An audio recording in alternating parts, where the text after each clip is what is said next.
इस फिल्म की शुरुआत एक होटल से होती है जहां एक बूढ़ी औरत शादी के जोड़े में होती है जिसके हाथ में एक लाल डायरी थी जो कि अपने आखिरी पलों में अपनी शादी का दिन याद कर रही थी जब वो इस होटल में अपने पति के साथ आई थी।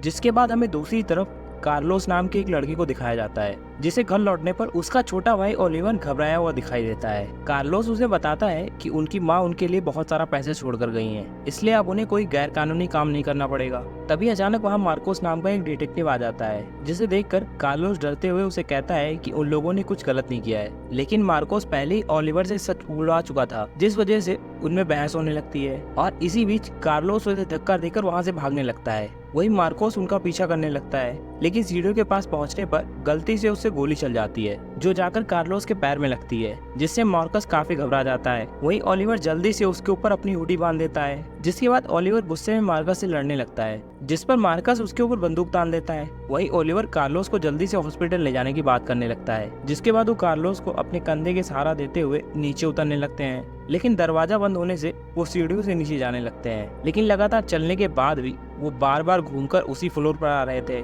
जिसके बाद वो नीचे देखते हैं तो उन्हें सीढ़ियों का कोई अंत ही नहीं दिखाई देता। अब मार्कोस उनसे वहीं रुकने कहकर खुद नीचे देखने चला जाता है, लेकिन काफी देर नीचे उतरने के बाद वो वापस घूमकर वहीं आ जाता है। जिसके बाद वो अपनी चाबियों को नीचे फेंकता है जो कि ऊपर से आकर उनके पास गिर जाती है, जिससे उन्हें समझ में आता है कि वो इस सीढ़ियों के लूप में फंस चुके हैं। अब मार्कोस पास बने बॉक्स को तोड़कर उसमें से पानी निकालकर कार्लोस के जख्म को धोने लगता है, जिसके थोड़ी देर बाद दर्द की वजह से कार्लोस बेहोश हो जाता है। वहीं मार्कस और ओलिवर वहां से खाने की चीजें निकालकर खाने लगते हैं। मार्कस उसे बताता है कि आज उसकी 10वीं सालगिरह है, जबकि ओलिवर उससे अब भी गुस्सा था। जैसे तैसे करके वो लोग रात वहीं गुजारते हैं। अगले दिन कार्लोस को होश आता है तो वो मरते हुए ओलिवर को अपनी लाइफ अच्छी से जीने को कहकर उसकी बाहों में दम तोड़ देता है, जो देखकर ओलिवर फूट फूट कर रोने लगता है। उधर जब मार्कोस मशीन देखता है तो उसे पता चलता है कि वो अब भी भरी हुई है, जो देखकर मार्कोस हैरान हो जाता है। वही अचानक ओलिवर गुस्से में आकर उस पर गन तान देता है, जिस पर मार्कोस कहता है कि उसे वो जानबूझकर नहीं मारना चाहता था, उससे गलती से बंदूक चल गई थी और वैसे भी उन्हें एकजुट होकर यहाँ से बाहर निकलने के बारे में सोचना चाहिए। वही दूसरी तरफ हम एक फैमिली को देखते हैं जहाँ डैनियल और कमिला नाम के भाई बहन अपनी माँ सैंड्रा और अपने सौतेले बाप रॉबर्ट के साथ मिलकर बाहर घूमने जा रहे थे।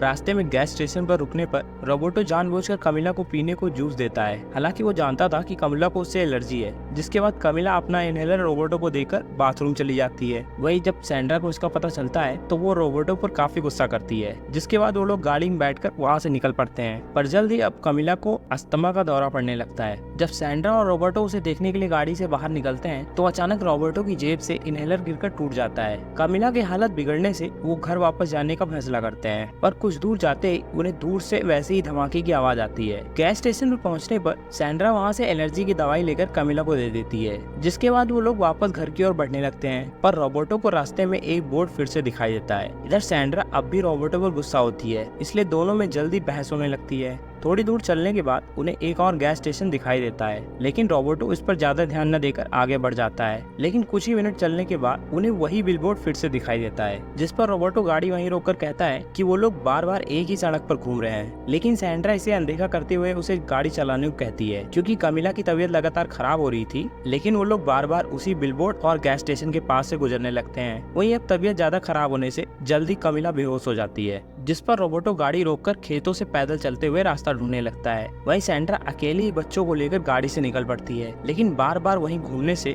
उसे ये सब एक सपने जैसा लग रहा था, इसलिए वो अचानक गाड़ी रोक देती है, जिस पर डैनियल कमिला को लेकर पैदल निकल पड़ता है। वहीं सैंड्रा अकेले ही गाड़ी को लेकर आगे चली जाती है, लेकिन वो गैस स्टेशन पर जाकर छिपकर रोने लगती है, क्योंकि उसे कुछ समझ नहीं आ रहा था। उधर डैनियल थककर कमिला को सड़क पर लिटा देता है, जिसके कुछ समय बाद उसकी मौत हो जाती है। तभी रोबर्टो वापस आकर उसे बताता है कि हर तरफ एक ही जैसा रास्ता है। वहीं दूसरी ओर ओलिवर और मार्कस को सीढ़ियों पर रहते हुए 35 साल बीत गए थे। मार्कस अब काफी बूढ़ा हो गया था, इसलिए अब वो चल नहीं पाता था, लेकिन ओलिवर रोज एक्सरसाइज करने से काफी फुर्तीला था। वहाँ की मशीन और बैग का सामान रोज अपने आप भर जाता था, इसलिए ओलिवर ने हर चीज का अलग अलग ढेर बना रखा था। और इसी तरह उसने पानी की बोतल से शावर बना लिया था और अपने बैग से निकले नेल कटर से वो दाढ़ी काटता था। वही मार्कस की जगह काफी गंदी हो चुकी थी। वो दोनों ही अपना मानसिक संतुलन खो बैठे थे, क्योंकि ओलिवर रोज कार्लोस के कंकाल की पूजा करता था। वही मार्कस बार बार अपनी जिंदगी के हसीन पलों को याद करके उन्हें दीवार पर उतारा करता था। वही दूसरी ओर हम देखते हैं कि उस सड़क पर भी 35 साल बीत चुके थे और वो सभी गैस स्टेशन से खाना लेते थे, क्योंकि वहाँ भी हर रोज खाना दोबारा आ जाता था। रॉबर्टो काफी बूढ़ा हो गया था और वो गाड़ी में पड़ा रहता था। वह सैंड्रा तो बिल्कुल पागल हो चुकी थी। उधर डैनियल जवान हो चुका था, जो खेत में एक चूहे के साथ रहता था। वो गैस स्टेशन के सामान से एक झोपड़ी बना लेता है जहाँ वो रहता था। जब रोज सामान दोबारा आ जाता तो उसे अपनी बहन का टूटा हुआ इनहेलर मिलता था, जिसे वो उठाकर एक ढेर में फेंक देता था। डैनियल गाने सुनकर और खेतों में घूम फिरकर अपना समय गुजारता था।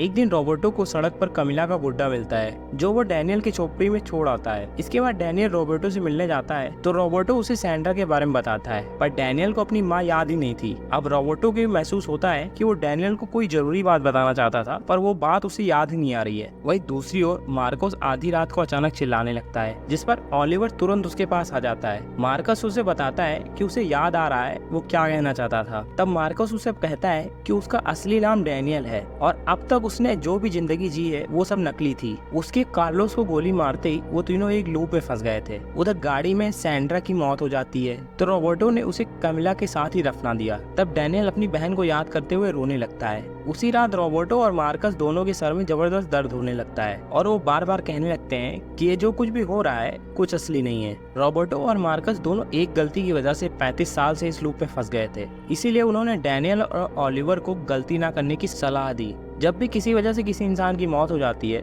तो वो ऐसे ही लूप में फंस जाते हैं। फिर रॉबर्टो डैनियल को बताता है कि जब भी उसे एक पुलिस की गाड़ी दिखाई देगी तो वो अपना नाम भूल जाएगा। उधर मार्कोस ने कहा कि जब ओलिवर को एक एलिवेटर दिखाई देगा तो वो अपना नाम भूल जाएगा। अब रॉबर्टो खुलासा करता है कि उसका असली नाम रूबन था और जब वो 10 साल का था तो वो अपने टीचर और एक दोस्त के साथ नदी में फंस गया था, जहां अचानक टीचर गलती से पानी में गिर जाता है, जिससे रॉबर्टो के दोस्त को चोट लग जाती है और 3 दिन बाद उसकी मौत हो जाती है। इसके बाद वो दोनों लूप में फंस जाते हैं और उन्होंने 35 साल उस नदी में भटकते हुए गुजारे। आखिरकार जब टीचर मरने वाला था तो उसने भी ऐसे ही रॉबर्टो को सलाह दी थी। इसके बाद रॉबर्टो को नदी का किनारा मिल जाता है, जहां वो सैंड्रा के साथ मिलकर एक नई शुरुआत करता है। उधर मार्कोस ओलिवर को अपनी कहानी बताते हुए कहता है कि असल में वो डैनियल था, जिसे अब सब कुछ याद आ रहा है। मरने से पहले रॉबर्टो ने उसे पुलिस की गाड़ी में बैठने से मना किया था, क्योंकि ऐसा होते ही वो अपनी पुरानी याददाश्त खो बैठेगा, पर डैनियल उसकी बात नहीं मानता, जिस वजह से वो मार्कोस के नाम से एक नई जिंदगी शुरू कर देता है। फिर मरने से पहले